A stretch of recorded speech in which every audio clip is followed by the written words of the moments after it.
Janjo bardo dani kesuch dagi jinzo gebe tsokhnank dora panji sange do bajum choran tsage chonan janjo bardo dani kesuch dagi jinzo gebe tsokhnank dora panji sange do bajum choran tsage chonan janjo bardo dani kesuch dagi jinzo gebe tsokhnank dora panji sange do bajum.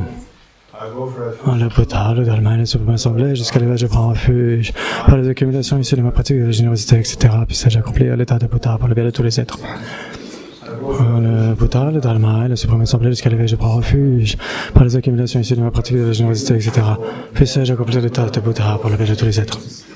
Le potard, le dalma, la suprême assemblée, jusqu'à l'éveil, je prends refuge. Par les accumulations issues de ma pratique de la générosité, etc. Puis sais-je accomplir l'état de potard pour le bien de tous les êtres.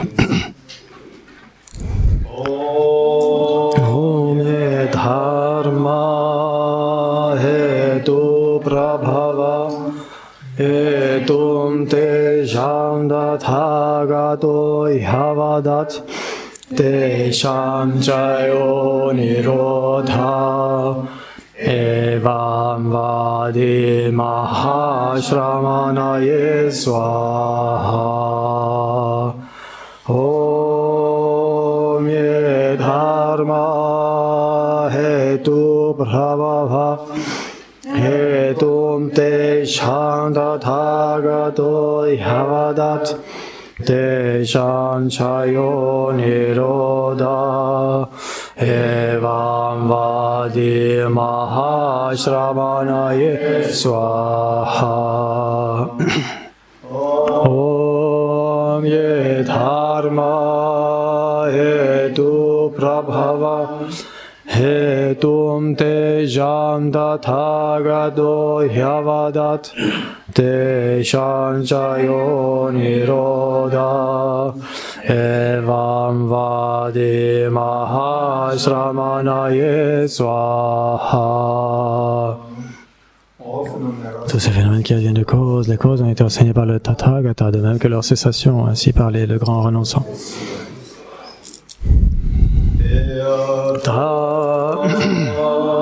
Om Gate Gate Paragate Parasamgate Bodhiswaha Tadyata. Om Gate Gate Paragate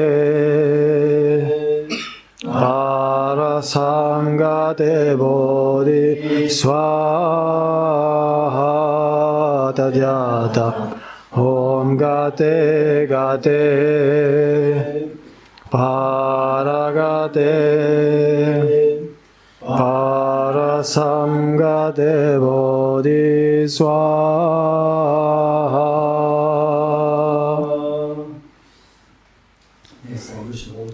Le fondement de toutes les qualités.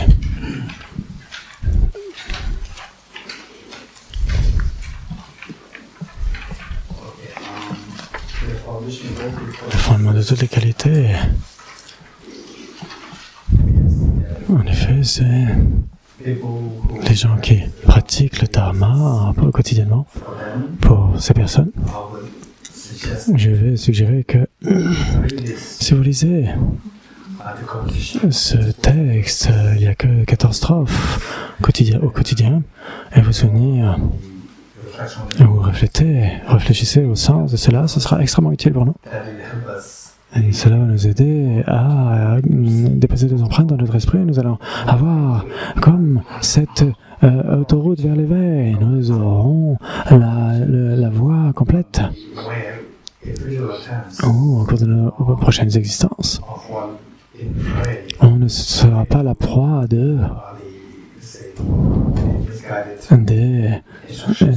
d'instructions distordues ou frelatées, des voix frelatées.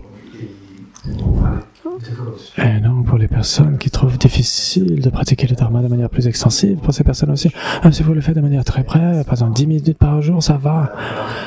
Mais je recommanderais de manière très sérieuse de lire ce fondement de toute l'égalité. Ça va prendre quoi? Ça va prendre 1 minute et demie ou pas plus. 2 minutes et demie, ou voilà, vous réfléchissez au sens, et cela va servir un grand propos pour vous. Et les personnes qui ne sont pas enclines à la pratique, au moins vous avez la feuille de route, vous avez la voie tout entière.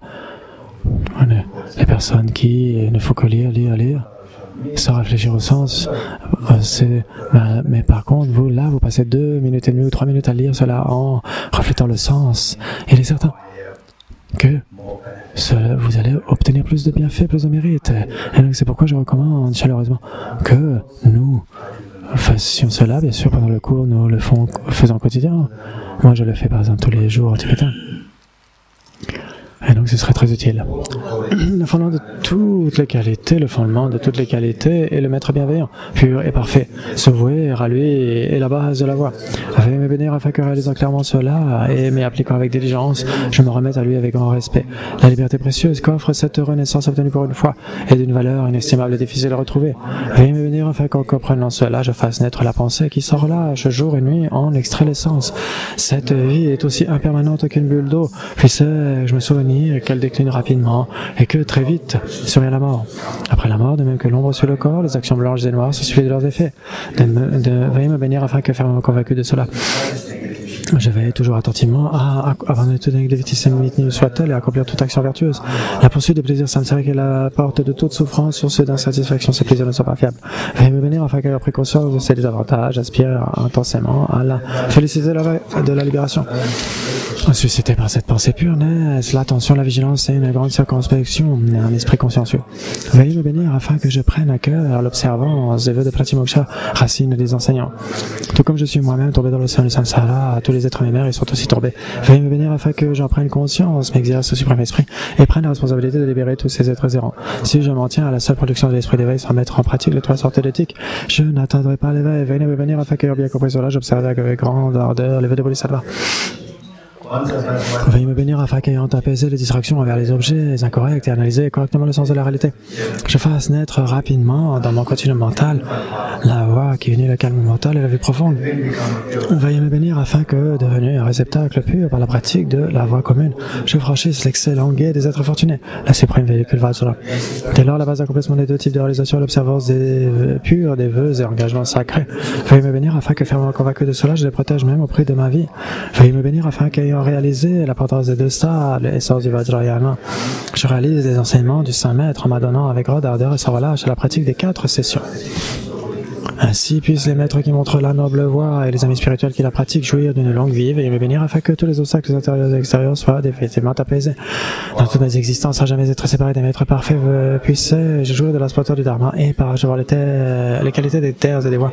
Puisse-je rapidement atteindre l'état de Vajratara.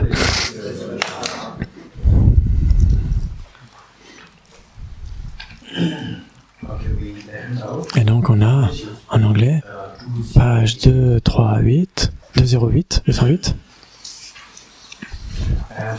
et ce que au quotidien j'ai mis l'accent tellement sur ce qui est connu, la voie libératrice qui est la sagesse de la vacuité, et en particulier dans cette vie nous allons faire de notre mieux pour avoir une certaine compréhension de ce qu'est la vacuité, d'avoir une certaine expérience. Donc pour nous en français c'est interdépendance et vacuité. Et donc ce que je vois, c'est que ce n'est pas la réalité, se dire cela. Ce que je vois là, cela vient de mon esprit. Et, alors bien sûr, encore ce qui vient de notre esprit, et là à nouveau, il y a plusieurs strates, là, plusieurs niveaux. Mais si on a une certaine idée de se dire, mais ce que je vois, en fait, cela vient de mon esprit, du côté de l'objet, il n'y a rien qui existe en tant que tel. Et donc si on a une certaine compréhension de cela, vous allez voir que votre esprit va faire un virage. Par rapport à...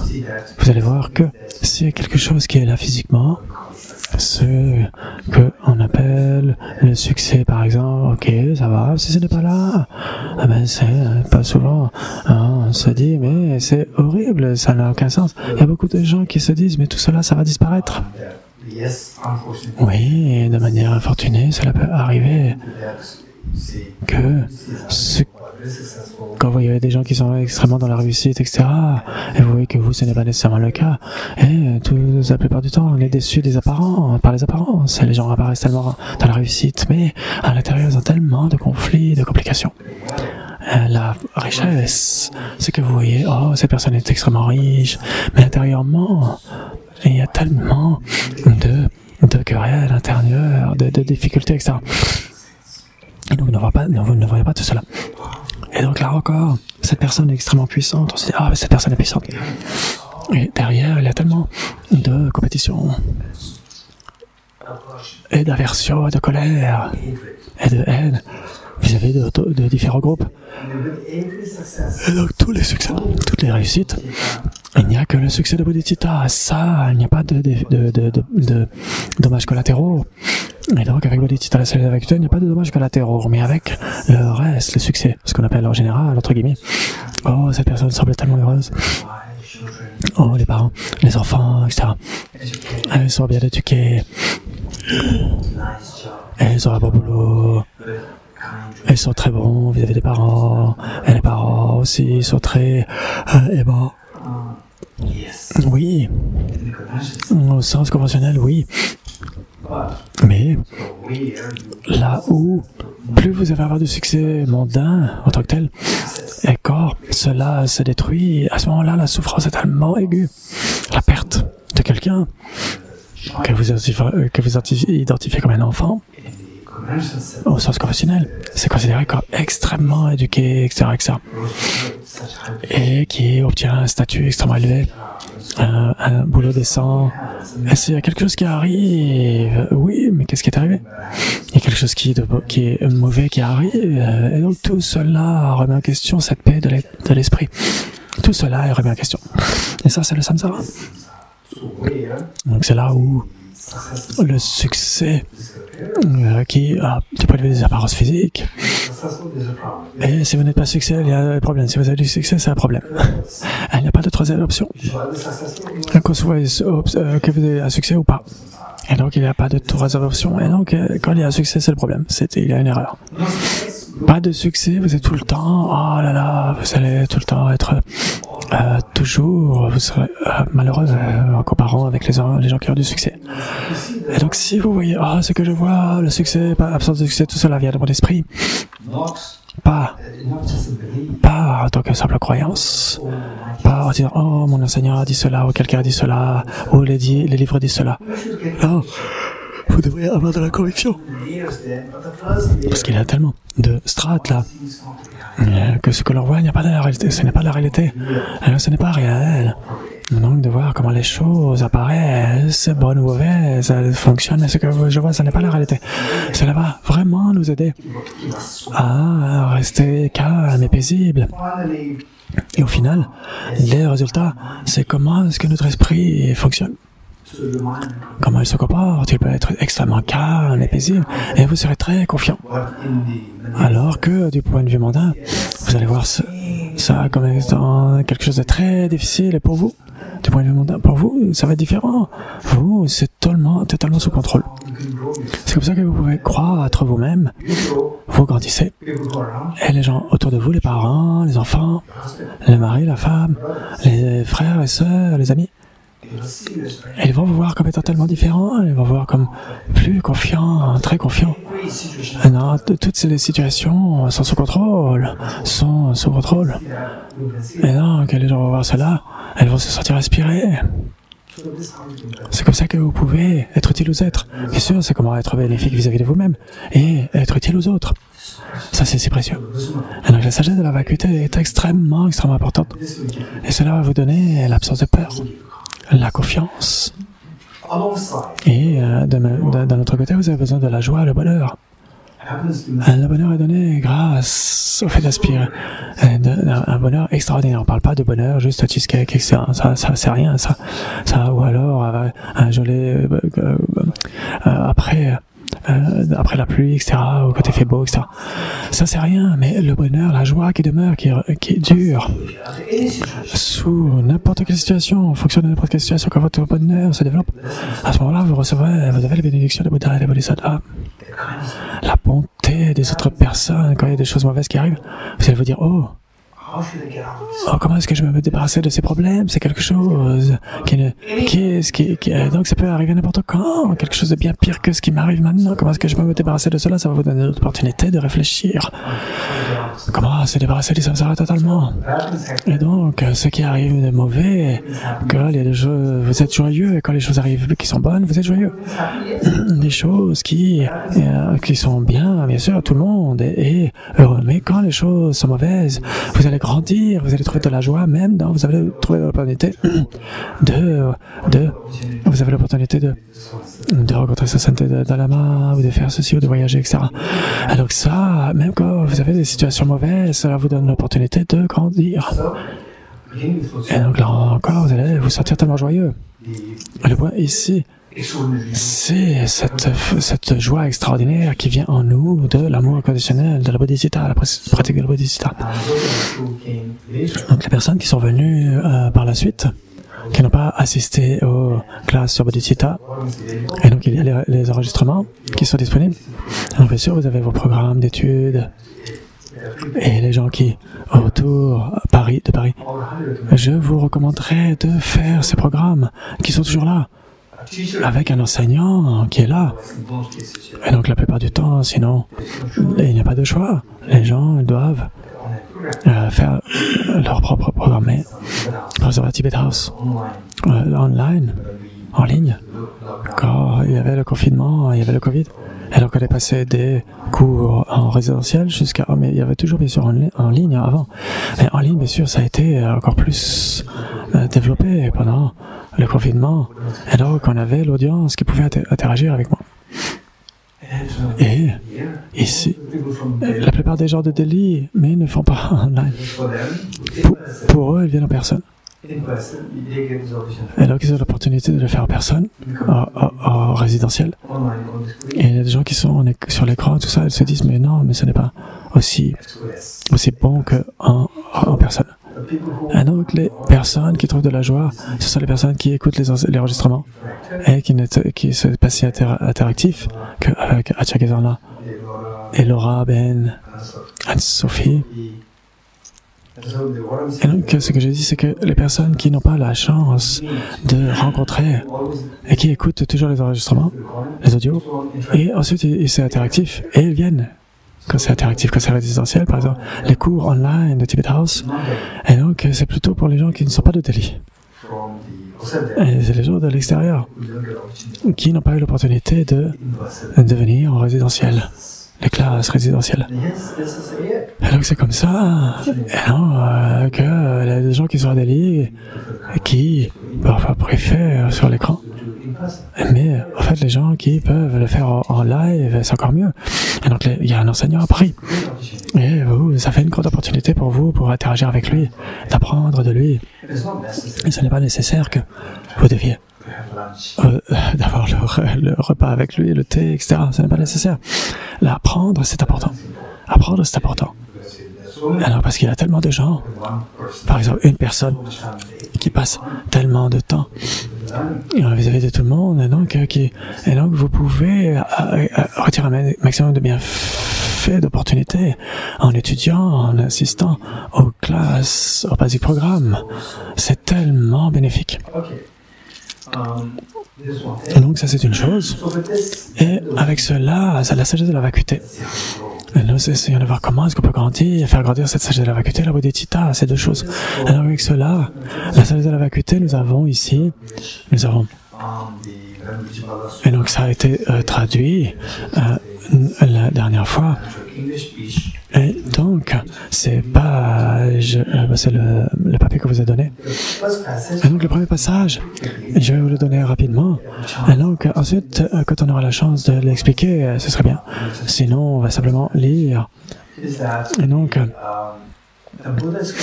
Le Bouddha compare les deux bodhisattvas.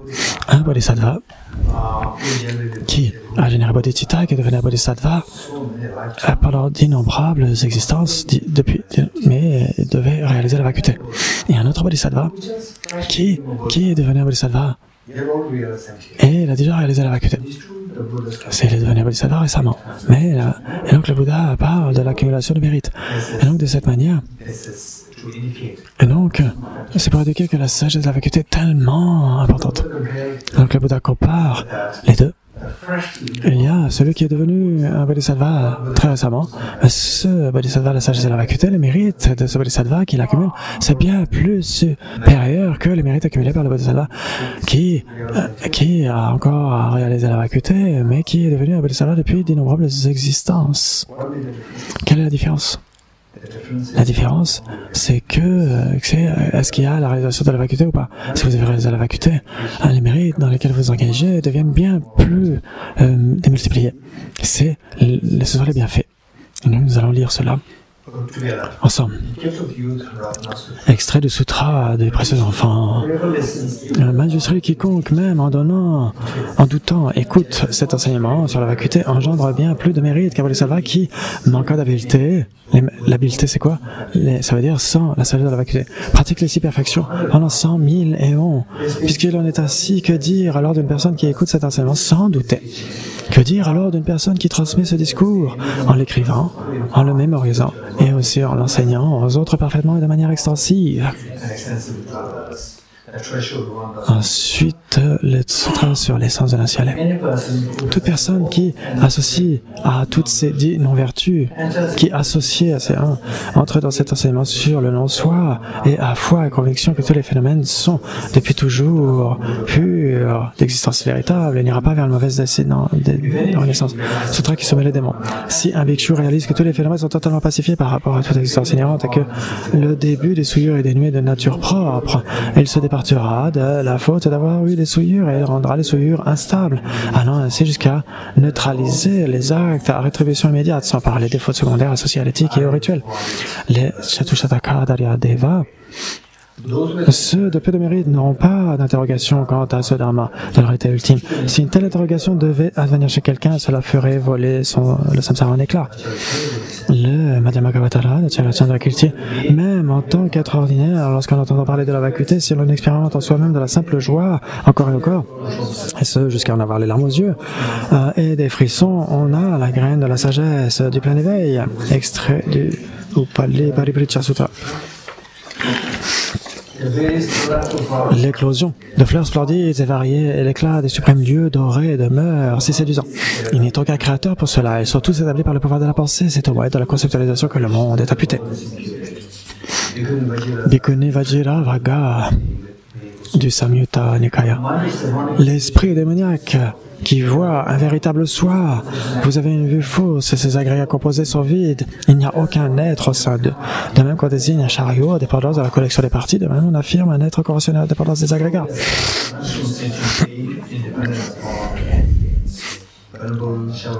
Extrait des écrits de Vénéra Shalawa. En cherchant une réalité au travers de l'espace, on ne trouve ni périphérie ni centre. Toutes les perceptions cessent complètement. De la même façon, à l'issue d'une quête minutieuse de l'esprit et des phénomènes, on ne trouve pas même un atome d'essence, puisque la quête de l'esprit n'est pas trouvée, ne rien voir et voir la réalité. Les écrits du Samsara. En entrant dans la vacuité de la compassion, on ne trouvera pas la voie suprême. En méditant sur la seule compassion, on n'obtiendra pas la libération. Mais on restera dans le Samsara. Quiconque est capable d'envisager l'unité des deux, ni ne s'attardera dans le Samsara, ni demeurera dans le Nirvana individuel. Le Samadhi-Raja Sutra. De même qu'en rêve, une jeune fille rencontre un garçon et vit son décès et fut joyeuse lors de la rencontre et dans la détresse lors du décès. Vous voyez ainsi tous les phénomènes. Le Madhyamaka Shastra. La cessation des actes et des afflictions mène au Nirvana. Les actes et les afflictions adviennent de la discursivité conceptuelle. Celle-ci advient de l'élaboration. L'élaboration cesse dans la vacuité. Il n'est ni les agrégats ni différents des agrégats. Les agrégats ne dépendent pas de lui, pas plus qu'ils ne dépendent. Le Tathagata ne possède pas les agrégats. Qu'est le Tathagata?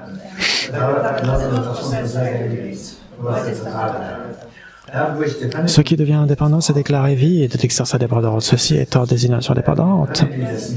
Désignation dépendante, oui. C'est la voie médiane. Puisqu'il n'est aucun phénomène qui n'advienne en dépendance, il n'est aucun phénomène qui ne soit vide. La Radnavali. Si la personne n'est ni la terre, ni l'eau, ni le feu, ni l'air, ni l'espace, ni la conscience, ni non plus l'ensemble de ces phénomènes, où est la personne en dehors d'eux?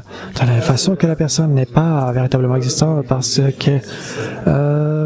qu'elle est l'agrégation de ces éléments. Aucun d'eux n'est véritablement existant car ils sont l'agrégation de leur constituant. Ensuite, le Bodhicitta Vivarana. Ah, il doit y avoir... Ok. Il doit y avoir une strophe qui manque. Désolé. Ça doit être la nouvelle version en anglais qu'elle a apportée. Là, le Bodhicitta Vivarana, quand ceux qui, tout comprenant la vacuité de tous les phénomènes, se conforment à la loi du karma de ses effets, cela est plus incroyable qu'incroyable, cela est plus merveilleux que merveilleux. Il y a Chatistaka. Quand l'existence dépendante est vue, l'ignorance n'a pas lieu. Ainsi, par tous les moyens, efforce-toi de trouver cet objet.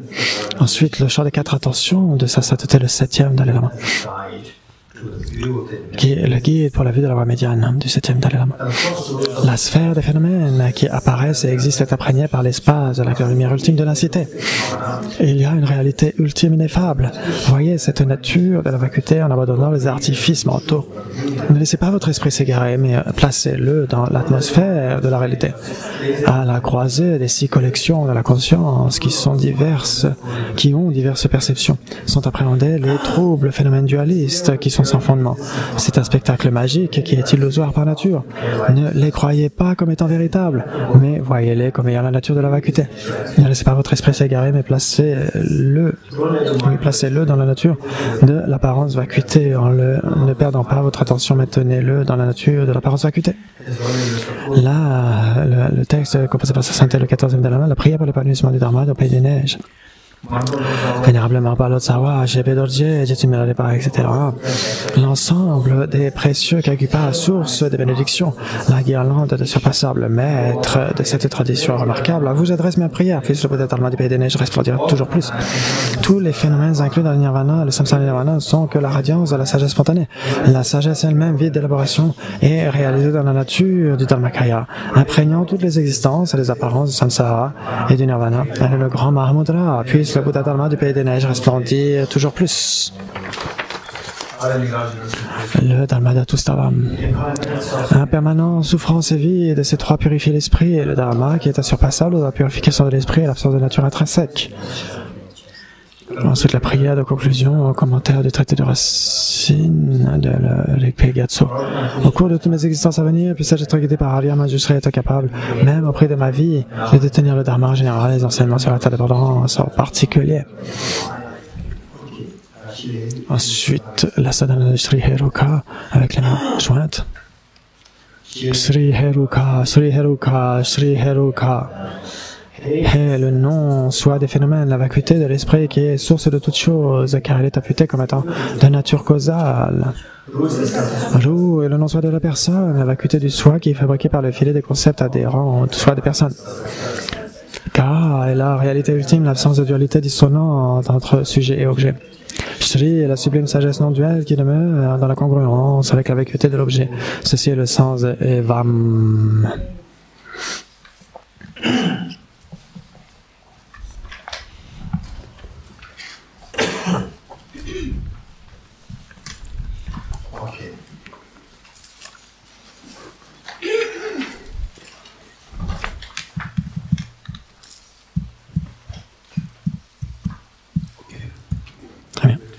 Yes. We've been to okay. Ouais. Page combien? 123. Quelle ligne? 123. After the quote, yeah. After the quote. As you look at the nature, whatever conceptual thoughts arise.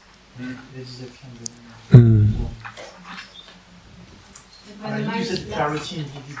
You stopped clarity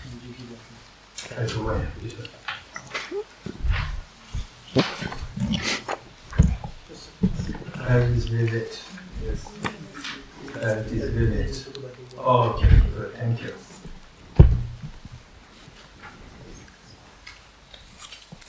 Okay. Let me read this. Donc je vais lire le même passage à nouveau. Lorsque vous regardez la nature des pensées, celles-ci disparaissent d'elles-mêmes et une vacuité apparaît.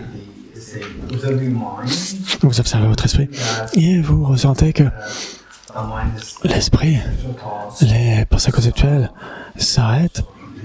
Et donc, elles ne s'arrêtent pas complètement, mais il y a un intervalle, et vous avez un vide, ça veut dire qu'aucune pensée conceptuelle ne devient. Donc c'est un vide, une vacuité apparaît. Donc on parle de la page 5. De même, dans cette expérience, quand vos pensées de temps en temps surviennent, et elles disparaissent d'elles-mêmes, et une vacuité apparaît. Alors essayez de continuer à observer cet espace vide de votre esprit, et les pensées surviennent, mais n'allez pas les poursuivre. Mais non plus, n'allez pas les rejeter.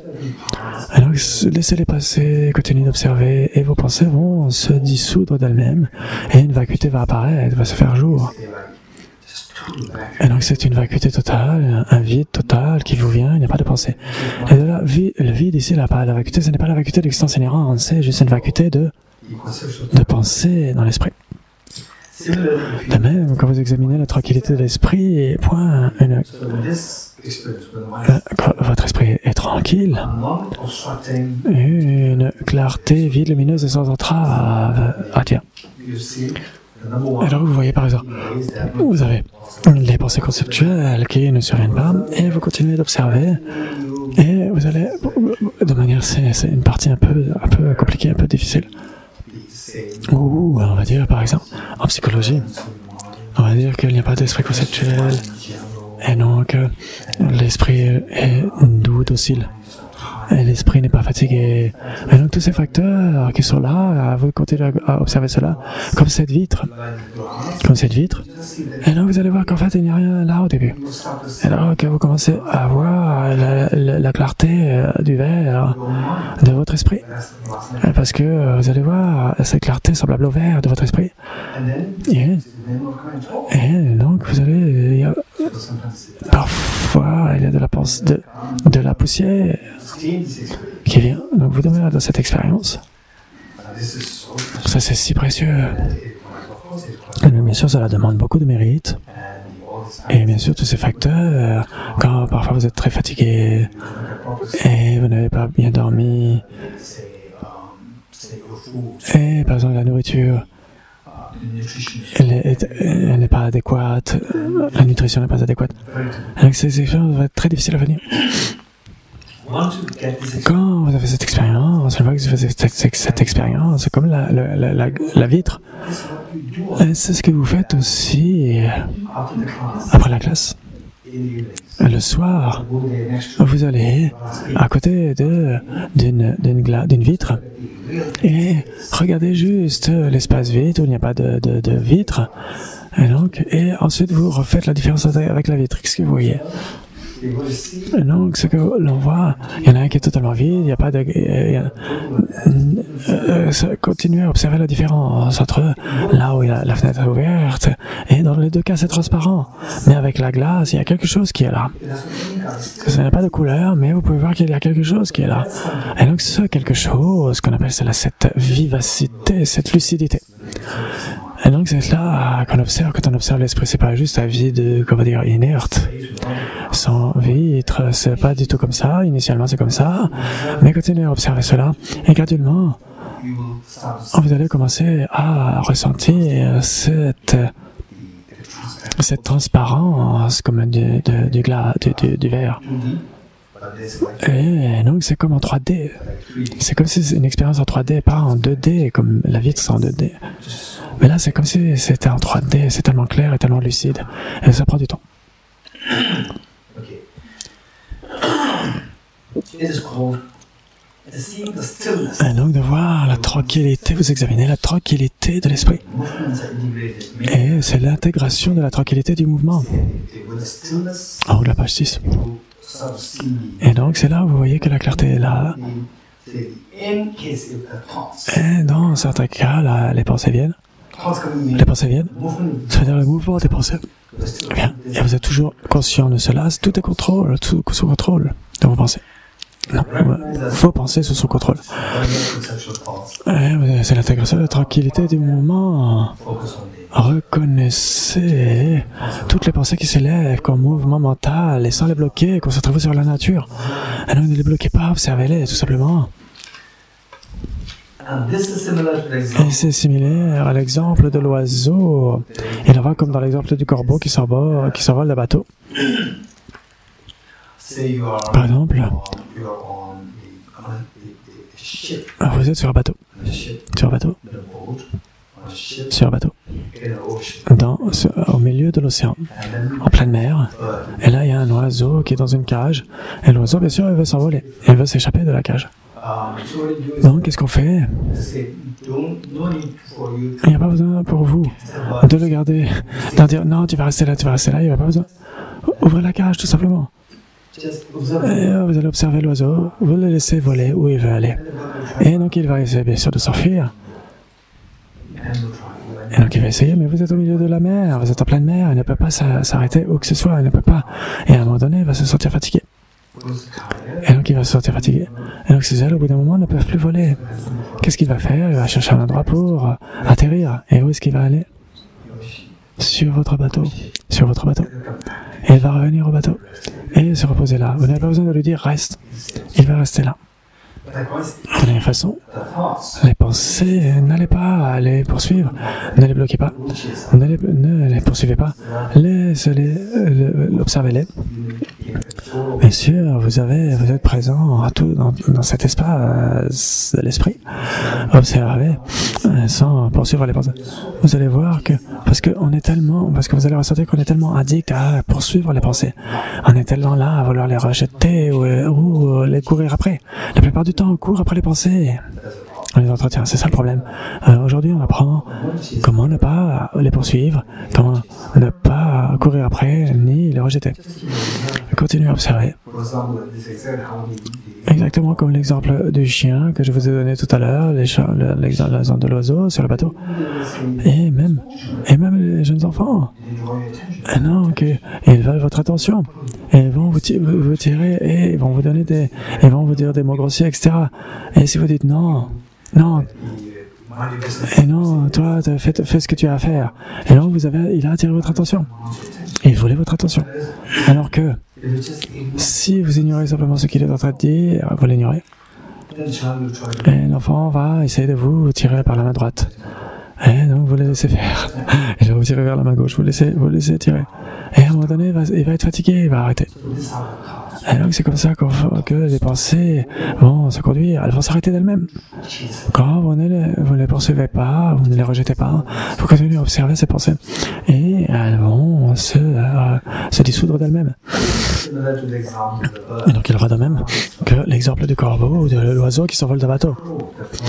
De la même façon, le corbeau s'envole du bateau et revient après avoir virevolté de ci, de là, quand il sera fatigué. Du fait de cette pratique, la méditation égale pour nature un espace vide qui ne bloque rien. Et donc avec cette expérience, ces pensées conceptuelles vont se dissoudre et il y a un vide qui demeure. Et donc une vacuité spatiale qui est lucide, limpide ici en français. Et donc c'est comme cette vitre, il y a quelque chose qui est là, c'est pas totalement vide, c'est pas rien, il y a quelque chose mais qui est clair comme le cristal. Ça c'est incroyable. Alors quand vous voyez cette clarté, cette nature claire de l'esprit, elle existe aussi dans la colère, elle existe dans la compassion, elle existe dans la sagesse, elle existe dans l'ignorance, elle est partout dans toute conscience. C'est la véritable nature de cet esprit. Vous continuez à l'observer. Cette nature lucide de l'esprit, claire, même quand l'esprit est un peu léthargique. Et vous allez dire, oh, je ne peux pas méditer, je suis tellement en train de replier. Et on va dire, mais observez cet esprit qui est embrouillé. À quoi ressemble-t-il? Mon esprit est tellement distrait, c'est pas grave, ne sois pas distrait, observe ton esprit de la façon dont il est distrait, c'est tellement merveilleux. de voir cette lucidité, cette translucide, c'est transparent. La clarté et salwa en tibétain, lucide, c'est danwa. Danwa, les deux sont très différents. C'est très différent. Clair, pardon, et lucide. Donc la clarté, c'est comme la transparence. Et la lucidité, il n'y a pas de couleur qui soit là. C'est comme vide, mais il y a une transparence qui est là, qui est très claire. Clair comme du cristal, cette lucidité qui est là. Et donc c'est inobstrué, qui ne bloque rien, donc inobstrué. Clair, limpide, qui ne bloque rien, que rien ne bloque. Que rien ne bloque. Et donc c'est en littéralement tibétain, qui n'est pas composé de quoi que ce soit de matériel. Donc ça veut dire que c'est inobstrué, ce n'est pas obstrué, il n'y a pas obstacle.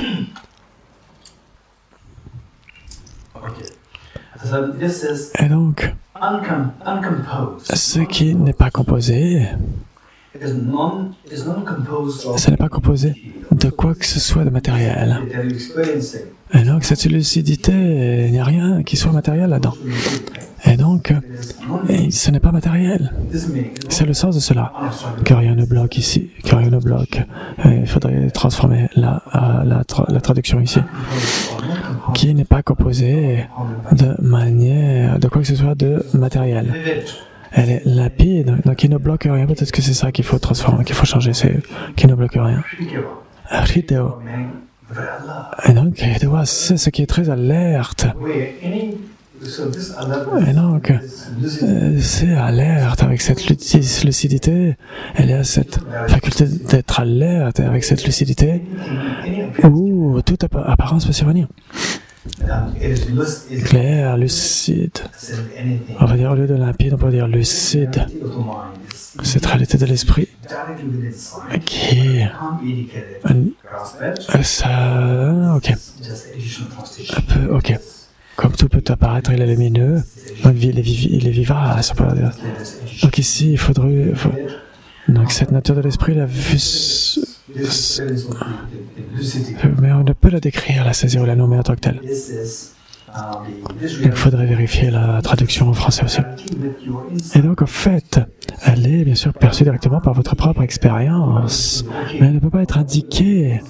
On ne peut pas dire, ah, ça, c'est là. Vous devez voir comme ci ou comme ça, ou vous ne pouvez pas faire comme ci, comme ça. Cela dépend purement de votre propre expérience. Mais, même si l'enseignant était extrêmement expérimenté, il ne peut faire que vous poser des questions et des réponses que vous allez donner. Et il ou elle pourra identifier, ok, vous allez encore avoir cela. On ne peut pas la décrire, la saisir ou la nommer en tant que telle, comme étant cela. En tant que telle, oui, il faudrait comme étant cela. Il faudrait traduire comme ça. Alors qu'il peut y avoir des facteurs qui sont là. Suivez les étapes tellement bien. Vous continuez à observer sans poursuivre les pensées, sans les rejeter. Et en me tenant le contrôle de cela, en me tenant cette attitude alerte, cet état alerte.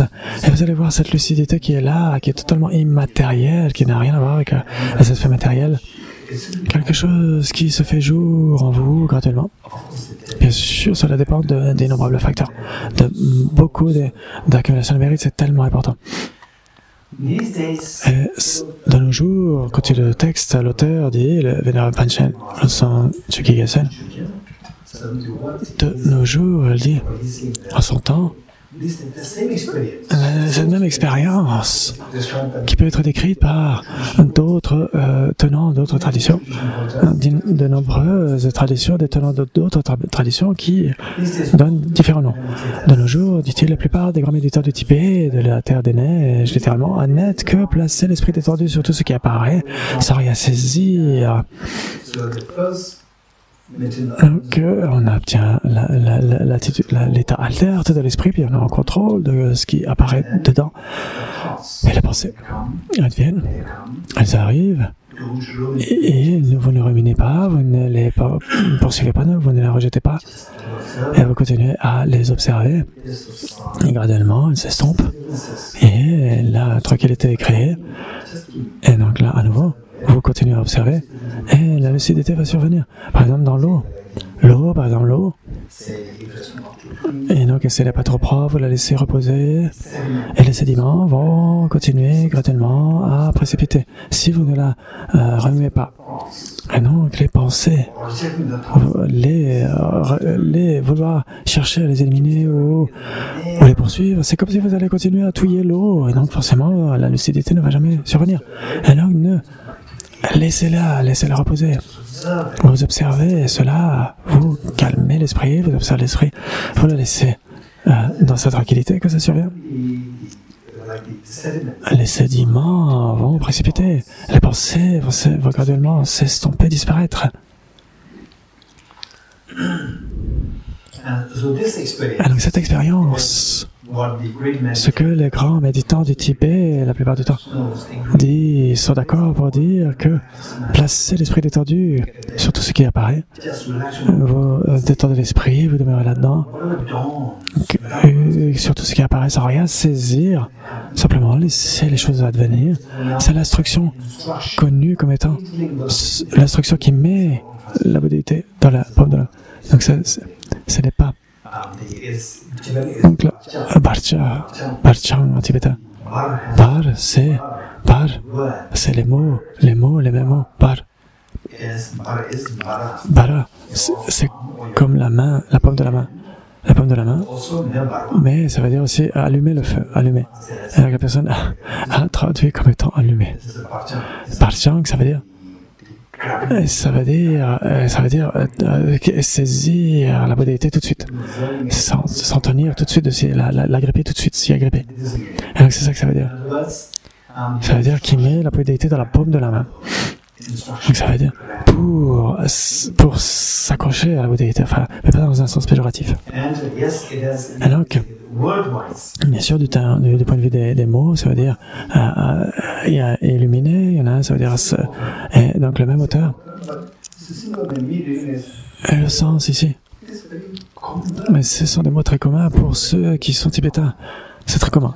Barchang, ça veut dire tout de suite aller dedans, plonger dedans. Comment dire, reconnaître ça directement, reconnaître l'éveil directement. Et donc, je ne sais pas comment le traducteur a mis allumer. Et donc, sinon, c'est une bonne traduction en d'autres termes. Je dirais que la plupart du temps.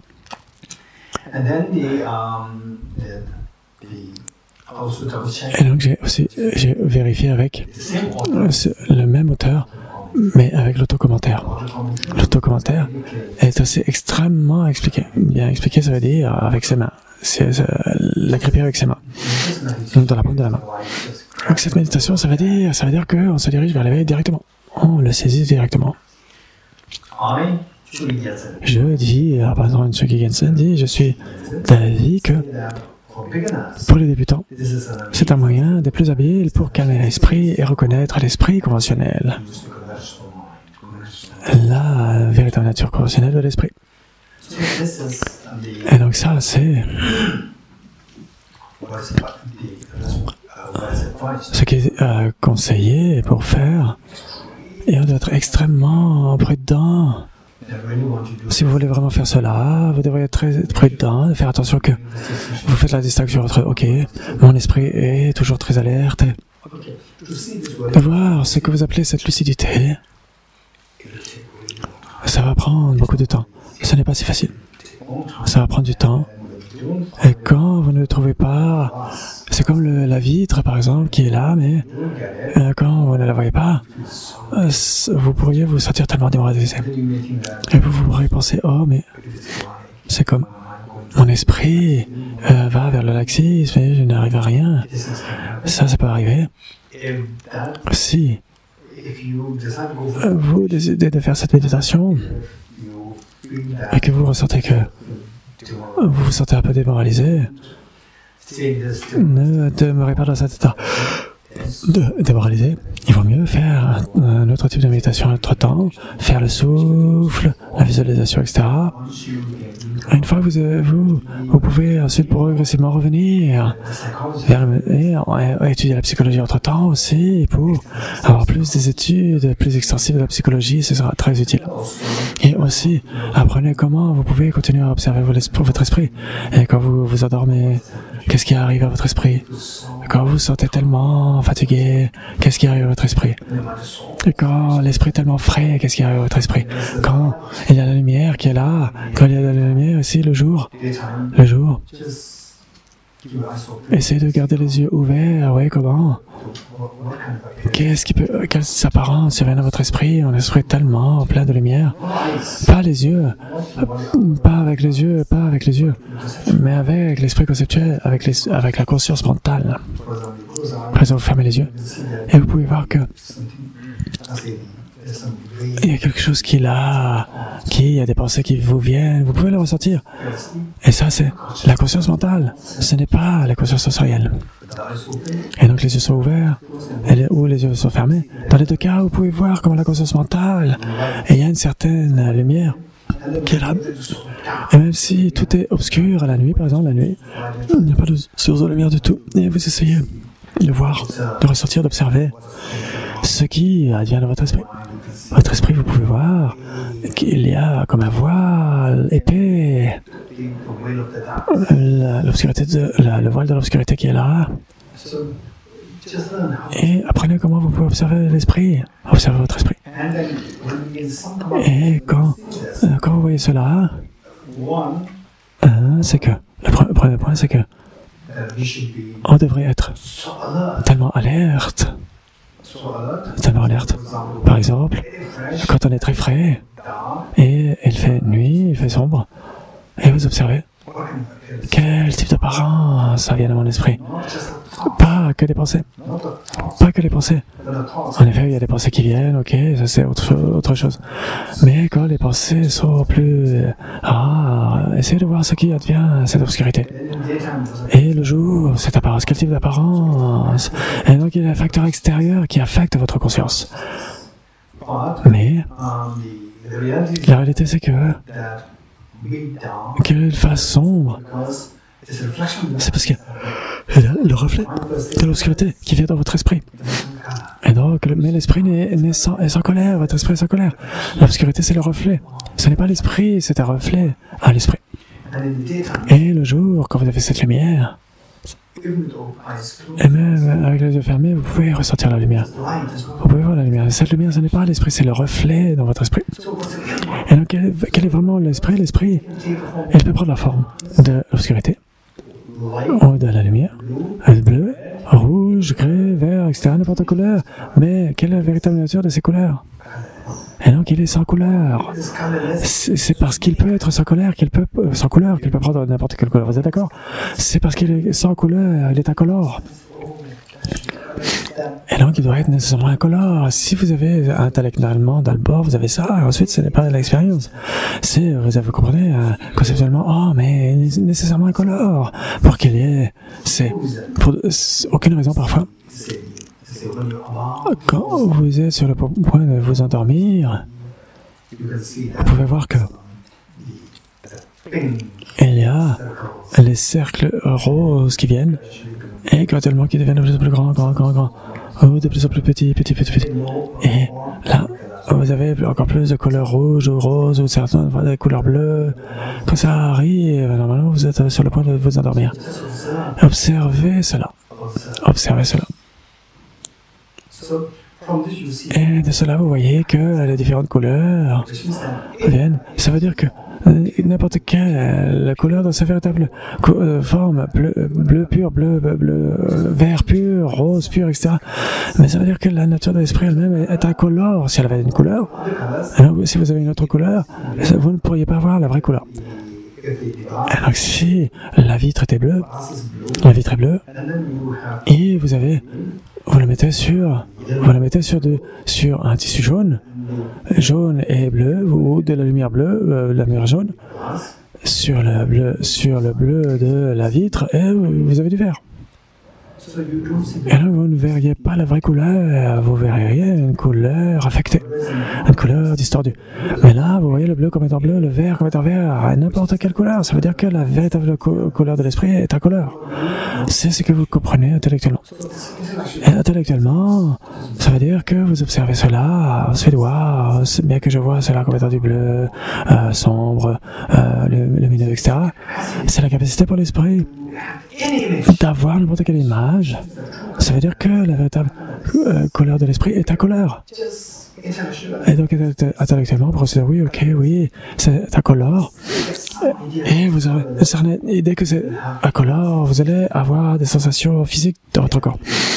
Que votre esprit devient plus subtil. Quand votre esprit devient plus subtil, c'est l'indication que vous avez certaines sensations physiques. Vous pouvez ressentir cela. Et donc ça, c'est si important. Et alors que, avec cette pratique, je dirais que la meilleure chose à faire, c'est ne commencer pas avec cette pratique quand vous commencez à méditer. Commencez avec des pratiques plus simples. Là, le souffle.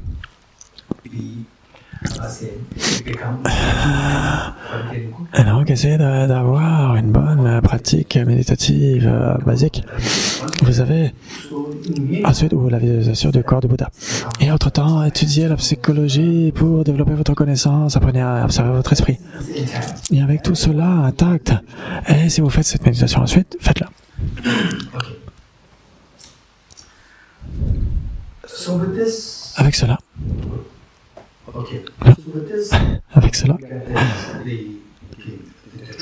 Avec cela, la véritable nature de l'esprit, vous avez l'eau par exemple.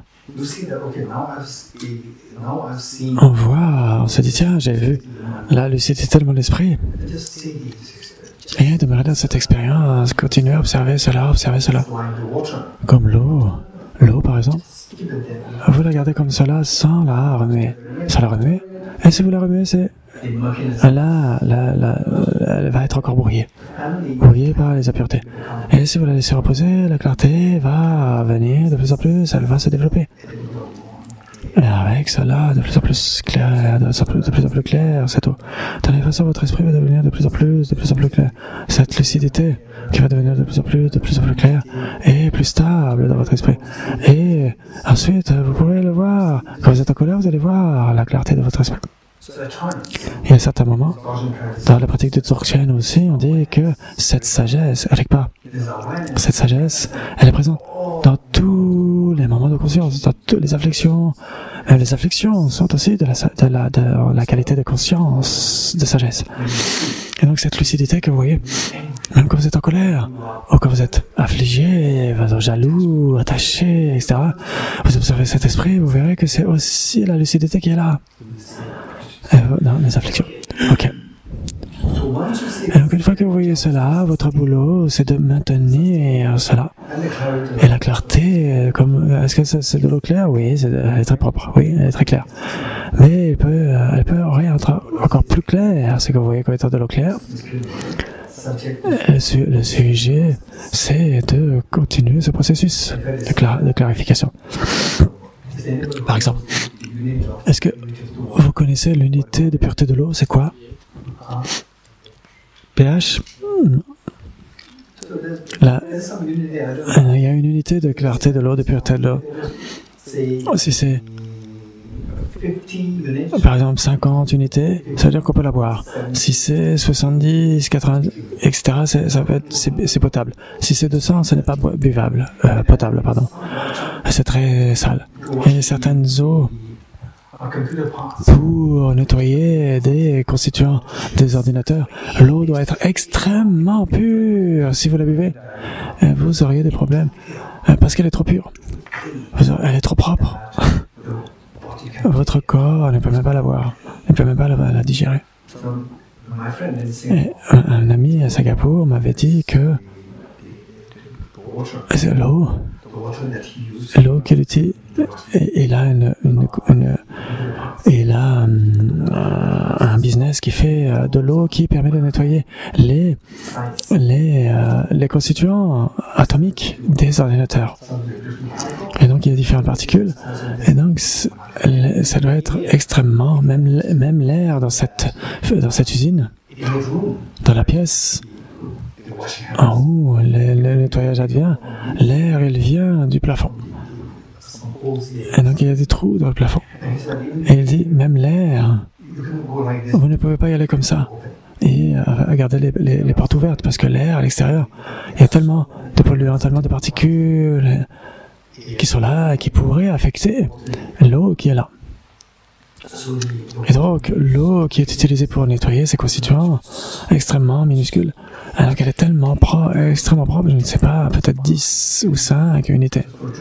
Mais pour la boire, ça doit être 50 jusqu'à 60, 70, 80, ça va. Et plus que cela, on ne peut plus la boire, elle est plus potable, elle est sale. Et donc, même si vous voyez qu'elle est propre, elle a l'air d'être propre, mais elle pourrait être encore plus propre. Donc, de la même façon, voir la lucidité de l'esprit, vous voyez vous continuez à observer avec la pratique, et à voir que la lucidité va se développer en intensité. Ça, c'est une partie, c'est ce qui va arriver pour activer la claire lumière sujet. Et donc, quand vous avez fait à ce niveau, il n'y a rien de plus. Il faut continuer cette pratique. Comment faire en sorte que cette eau soit encore plus propre? Prenons l'eau qui était sale de la rivière, d'un cours d'eau, et vous la laissez reposer, précipiter. Si vous n'avez pas ce processus de filtration, vous la laissez reposer. Et plus vous la laissez reposer, plus les sédiments vont précipiter. De la même façon pour l'esprit, vous continuez cette pratique. Et la claire lumière sujet va devenir de plus en plus claire, de plus en plus lucide. Et donc notre boulot c'est quoi? De manifester cette claire lumière sujet et de faire en sorte que cette claire lumière sujet voit la claire lumière objet, en apportant l'unité de la claire lumière sujet avec la claire lumière objet. Comment faire? Vous devez avoir les deux. Là vous avez obtenu la claire lumière sujet qui est la focalisation en un point, en observant votre esprit, en laissant demeurer votre esprit dans la lucidité. Et donc ça c'est la focalisation en un point. Ensuite vous devez chercher la vue. Cherchez la vue. Et donc on établit d'abord le clair lumière sujet grâce à la focalisation d'un point, et ensuite on cherche la vue. Et donc c'est le processus qu'on suit ici.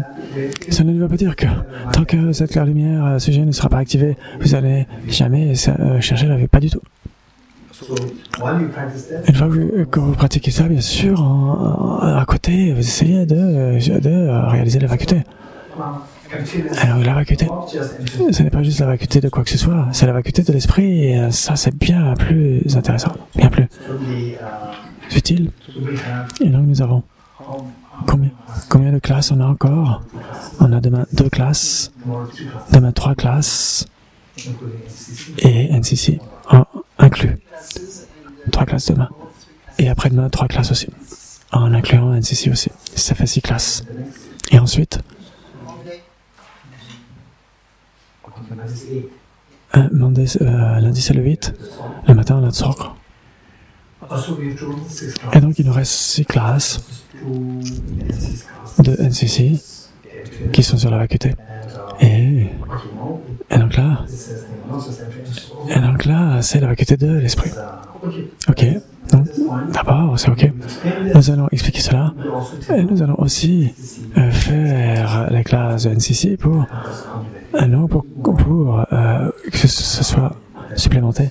Donc, la raison pour laquelle j'ai demandé à Tibet House que les NCC soient faites, donc qu'il y ait plus de classes sur la vacuité pour eux, c'est pour que nous aussi nous faisons la vacuité. Et aussi, ce sera utile pour eux. Et donc tout le monde, on aura 2 classes en plus NCC demain, à partir de demain. Et donc aujourd'hui aussi, bien sûr.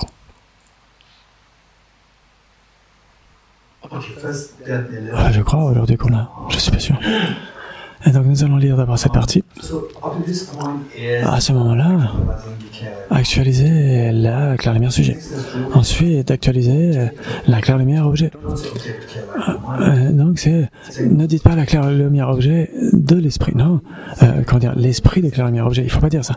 En fait, quand on parle de la claire lumière sujet, c'est nécessairement l'esprit. Quand on parle de la claire lumière objet, c'est nécessairement la vacuité. Donc bien sûr, ici c'est la vacuité de l'esprit. Donc on ne peut pas dire la claire lumière objet de l'esprit de claire lumière objet. Ça, on ne peut pas le dire. Ça, il ne faut pas le dire. Il ne faut pas dire la claire lumière objet, l'esprit et claire lumière objet. Ça, on ne peut pas le dire. La claire lumière objet, c'est la vacuité, nécessairement. C'est la réalité ultime. Vous comprenez? Donc la claire lumière sujet, c'est toujours l'esprit.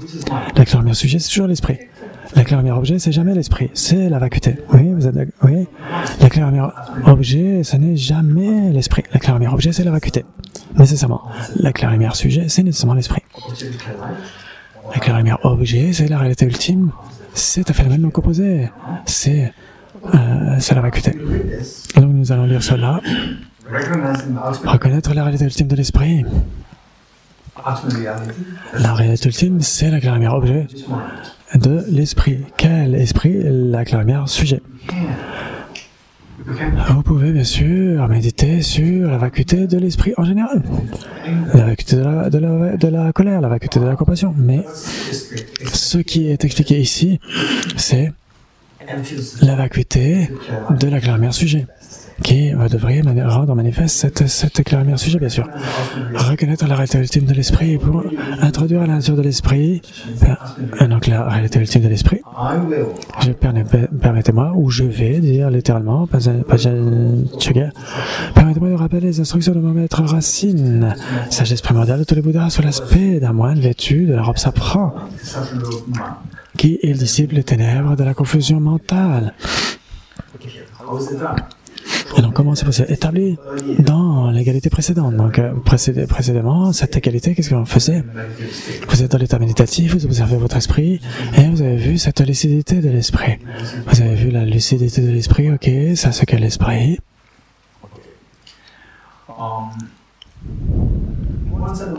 Et de temps en temps, on peut faire des additions ici et là, de temps en temps.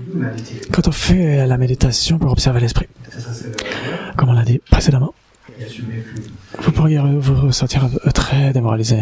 Je ne vois rien. Je reste là pendant 10, 20 minutes, une demi-heure, une heure. Il n'y a rien, mais qu'est-ce que je fais?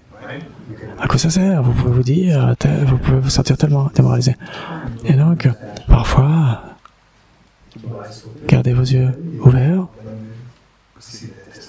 Et vous voyez qu'il y a rien qui soit vraiment là. Essayez de voir la différence avec les yeux ouverts et fermez les yeux. Et vous voyez quelle est la différence dans votre esprit.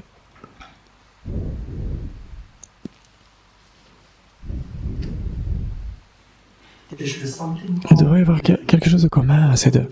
Et il y a aussi une différence. Qu'est-ce qui est commun à l'esprit? La conscience mentale, elle est là dans les deux cas. Quelle est la différence? C'est qu'il y en a une qui est claire et l'autre est obscure.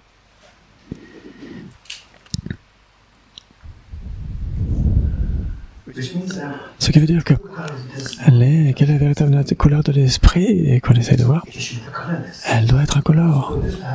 Et donc cela vous aide à renforcer votre conviction que, en fait, non, je ne vais pas, je vais voir quelque chose. Premier point. Deuxième point. Et donc de temps en temps, et donc quand on a les yeux qui sont ouverts et qu'il n'y a pas de pensées qui viennent, et c'est étrange. Et donc vous gardez les yeux en face, ce qui est en face de vous va... Vous avez l'horloge, les fleurs, la couleur du tissu, etc. Ils vont dominer votre esprit. Et quand cela vient, et donc il faut essayer de voir la lucidité ici. Exactement comme avec la fenêtre, avec la vitre. Qu'est-ce qui est derrière? Qu'est-ce que vous voyez? Qu'est-ce que vous voyez? Les personnes qui sont là, vous regardez à votre gauche. Qu'est-ce que vous voyez derrière? Qu'est-ce que vous voyez? Est-ce que vous voyez qu'il y a... Qu'est-ce que vous voyez? Est-ce que vous voyez la vitre? Et qu'est-ce que vous voyez derrière? Les arbres, les feuilles, elles sont tellement grossières. Et par contre, la vitre entre les deux est tellement subtile. Vous ne voyez pas la vitre, vous voyez les arbres derrière, etc. N'est-ce pas? Et donc avec cela, qu'est-ce qui arrive, c'est que, parce qu'on a les yeux ouverts, et il y a l'horloge, il y a les fleurs, il y a les couleurs, des tissus qui viennent à mon esprit, et donc je ne vois pas. Mais je ne vois pas l'esprit, je ne vois pas l'esprit, je ne vois pas la lucidité. Tout ça parce que c'est tellement grossier, ils sont tellement grossiers ces objets. Et donc je ne vois pas voir l'esprit. Et donc si on se focalise sur la vitre, et graduellement, vous allez commencer à voir la vitre. C'est ce que vous devriez faire après la classe. Vous devez essayer de faire cela aujourd'hui. Si c'est trop proche, vous allez voir la vitre, mais si c'est à une distance, vous ne le verrez pas au début, vous allez continuer à observer, vous allez vous dire, ah mais tiens, oui, vous allez vous dire, il y a l'apparence du verre qui va de plus en plus vivace. Et donc de la même façon, quand vous vous sentez démoralisé, il y a une chose, c'est de garder vos yeux ouverts, fermés, ouvrez,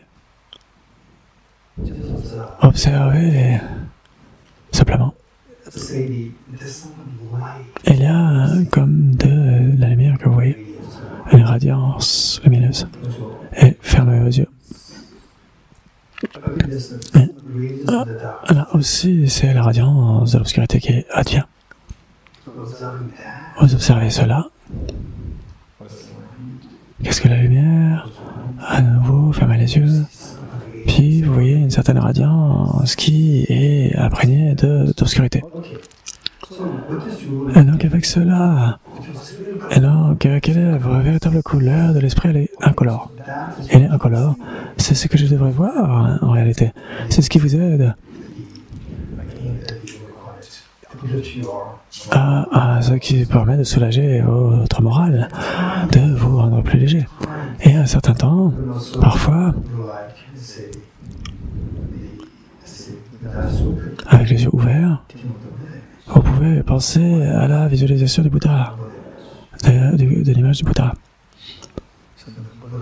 Alors que le Bouddha nous vient à l'esprit. Bien sûr que ce Bouddha, ce n'est pas votre conscience visuelle. Alors que là, ici, la fleur était tellement en train de dominer vos yeux. Mais l'image du Bouddha, oui, je peux la visualiser, je peux la voir, je peux la visualiser.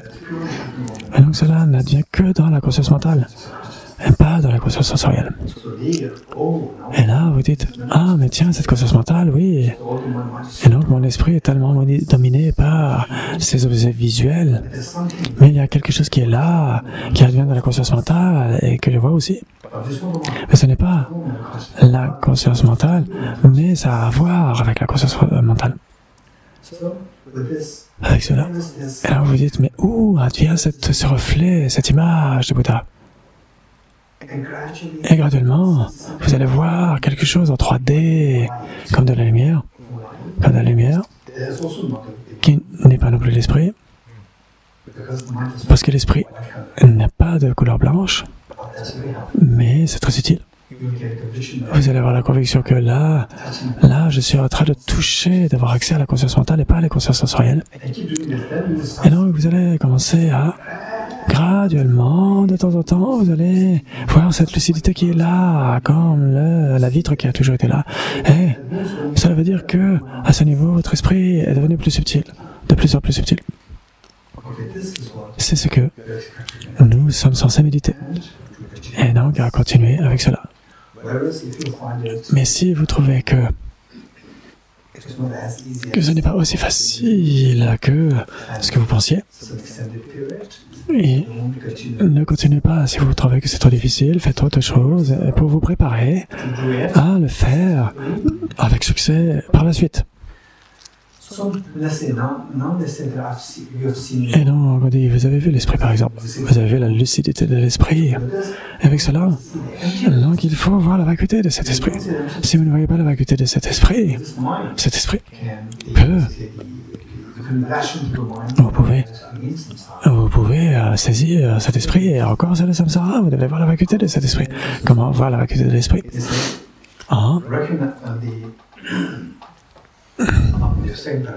Et donc le même pas établi dans l'égalité précédente, donc vous étiez sur la conscience mentale, sur la lucidité de l'esprit. tel un poisson qui glisse dans les eaux limpides sans y créer de rides, examiné avec la perspicacité de la conscience subtile. Et non, qu'ici, c'est magnifiquement dit en tibétain. Et non, c'est extrêmement lucide. Et vous avez le poisson à l'intérieur qui bouge sans faire aucune vague. Vous comprenez? Vous êtes d'accord? Le poisson qui ne perturbe pas l'eau, sans perturber la stabilité de votre esprit. Vous observez votre esprit, et comme un poisson qui bouge à l'intérieur, vous analysez, vous faites l'analyse. Bien sûr, ça bouge. Votre esprit bouge, mais sans perdre cette méditation, cette égalité sur la conscience de la conscience. Et donc, au sein même de cette égalité précédente, avec perspective, avec intelligence de la conscience subtile, et donc la nature ici. La nature, et il y a marqué essence en anglais, mais il faut mettre 125. Donc, vous, avec perspicacité de la conscience subtile, vous examinez la nature du méditant. Au lieu de mettre essence, mettez nature. La nature. Donc là, ici en français, c'est mis. Et donc les deux, l'essence et la nature, bien sûr, c'est très proche, mais on va garder nature.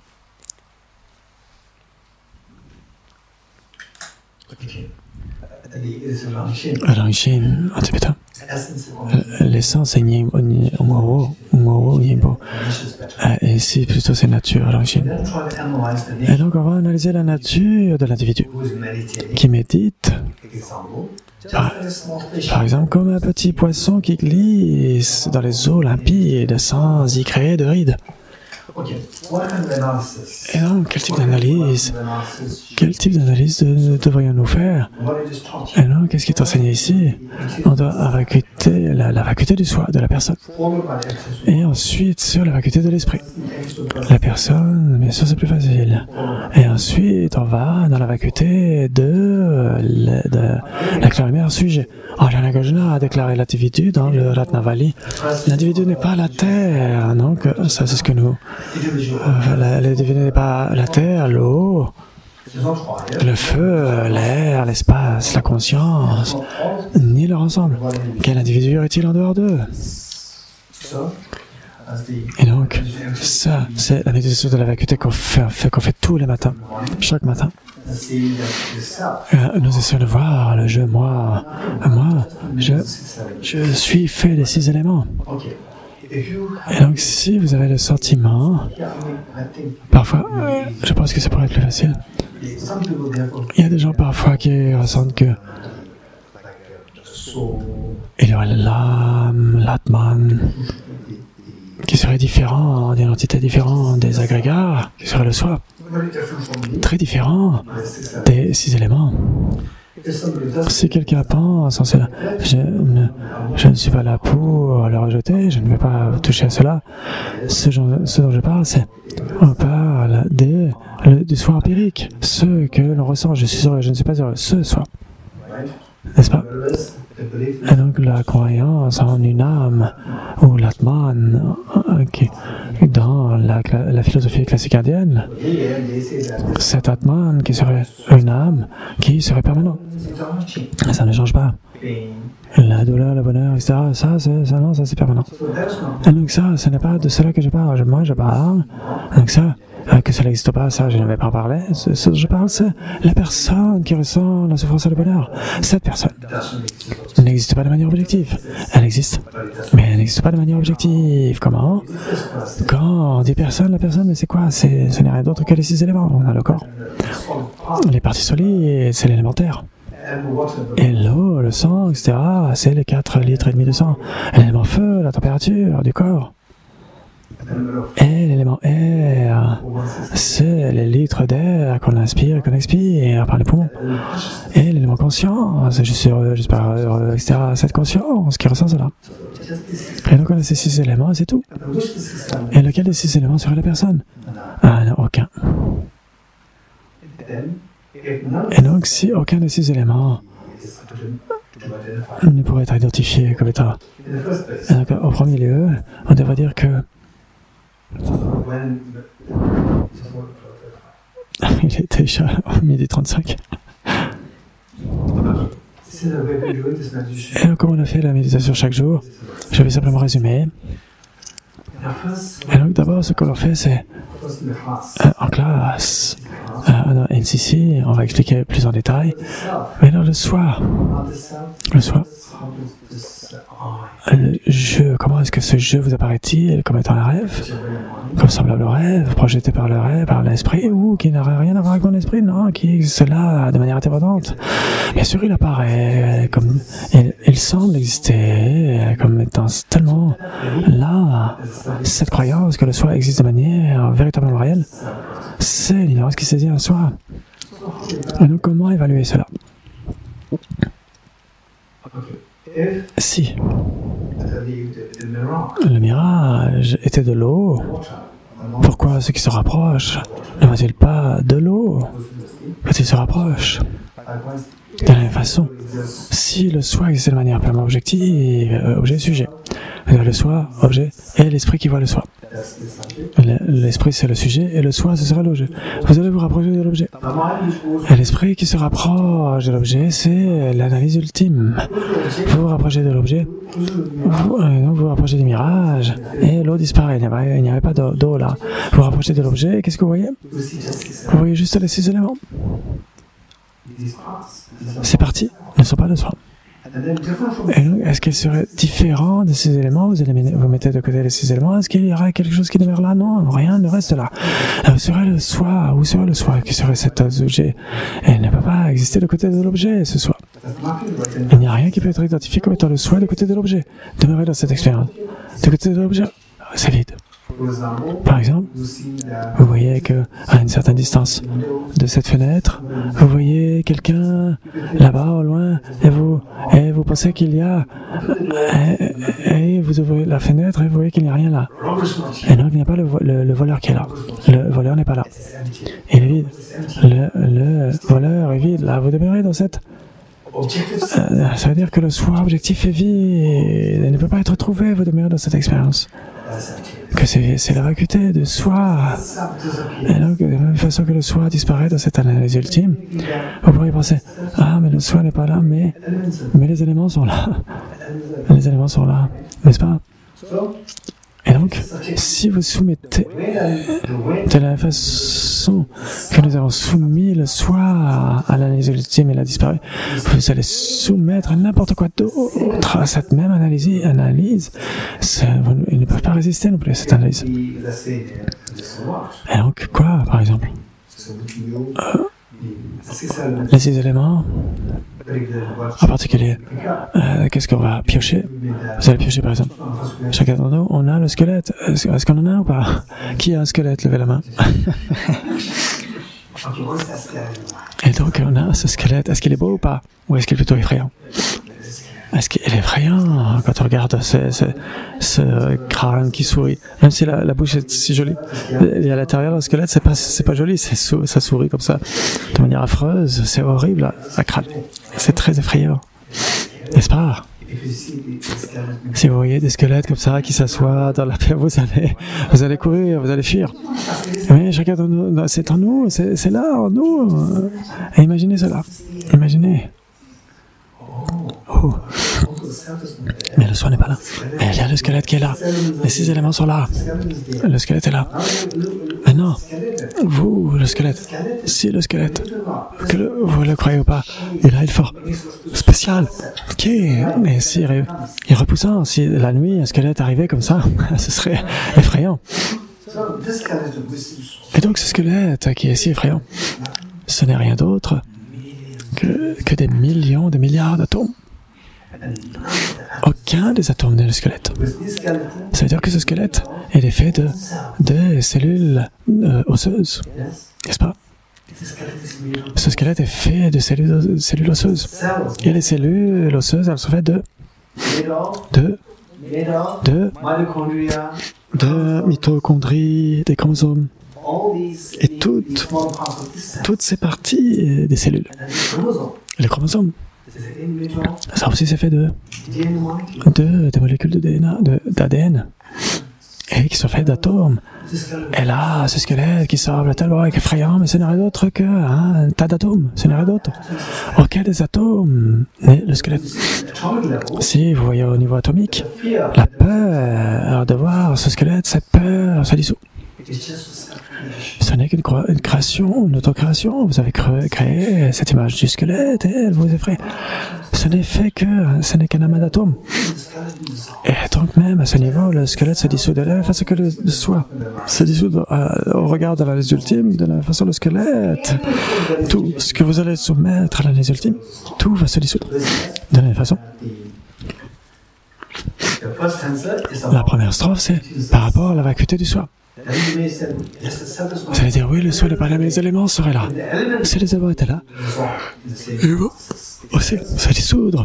À l'issue de l'analyse ultime, Arya Nagarjuna lui-même a dit dans le Ratnavali, l'individu n'est pas la terre, c'est-à-dire la personne n'est pas la terre, l'eau, ni le feu, ni l'air, ni l'espace, ni la conscience, ni leur ensemble. Quel individu y aurait-il en dehors d'eux? Et donc la personne n'est pas là, ultimement. Et donc on va dire les éléments, eux, existeraient de manière... Le soi est là, ne dites pas que le soi n'est pas là, le soi est là. Le soi n'est pas là de son propre côté, de manière purement objective. Les éléments non plus n'existent pas de manière objective. Composé de 6 éléments, l'individu n'est pas réel. Et donc c'est-à-dire chacun des éléments, aucun des éléments n'est réel non plus. Parce qu'ils sont composés de leur propre partie.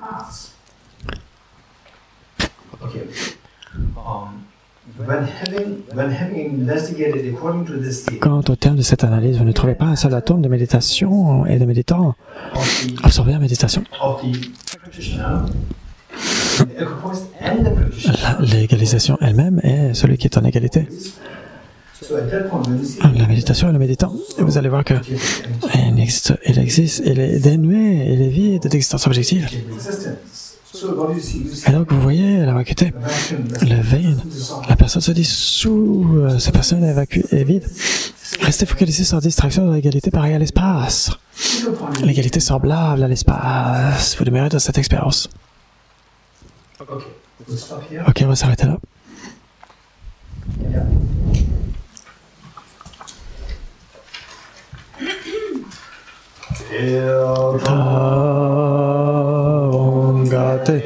Gate